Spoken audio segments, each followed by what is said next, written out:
կհավաքվի եւ որոշում կկայացնի, թե մենք ինչ ենք անելու։ Պարոն Ավիյան, քաղաքապետարանի ծեծկռտուքից հետո դուք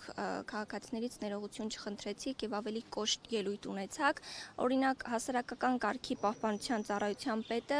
ապտակում է ավականու ընդդիմադիր անդամին, Մակվեցյանը մեկին գետնին է տապալում, առհասարակ ինչ է կատարում քաղաքապետարանը։ Ես կարծում եմ, որ ընդհանուր առմամբ իմ ելույթը վերաբերում էր ընտրություններին, ընտրակաշառքներին բաժանված եւ ընտրակաշառք բաժանողներին եւ այդտեղ որևէ կարծում եմ մեղմացուցիչ հանգամանք չի կարող լինել հիմք ավելի մեղմ արտահայտվելու համար, չկա մեղմացուցիչ հանգամանք, ընտրակաշառք բաժանողների հասցեին պետք է ամենակոշտ խոսքը հնչի եւ այս երկրում նրանց բոլորին պետք է արմատախիլ անենք։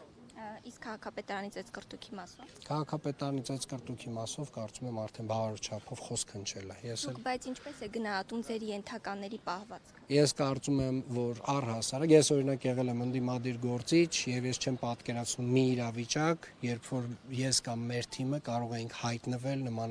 նմանատիպ իրավիճակում, որովհետեւ առհասարակ որևէ բռնություն, սկսած խոսքից, ինքը միշտ ծնում է բռնություն եւ երբ որ մենք տեսնում ենք բարբերաբար, որ մեր ընդդիմադիր գործընկերները տեղից գրեհիկ ռեպլիկներով են հանդես գալիս, կարծում եմ պետք է նաև իրենք կանխատեսեն, որ գրեհիկությունը կարող է վերածվել ավելի մեծ բաների եւ ես կոչ եմ անում բոլորին լինել հանդուրժող միմյանց նկատմամբ։ Բռնությունն անընդունելի է։ Շնորհակալ եմ։ Ազատումներ լինեն դրա հետ կապված։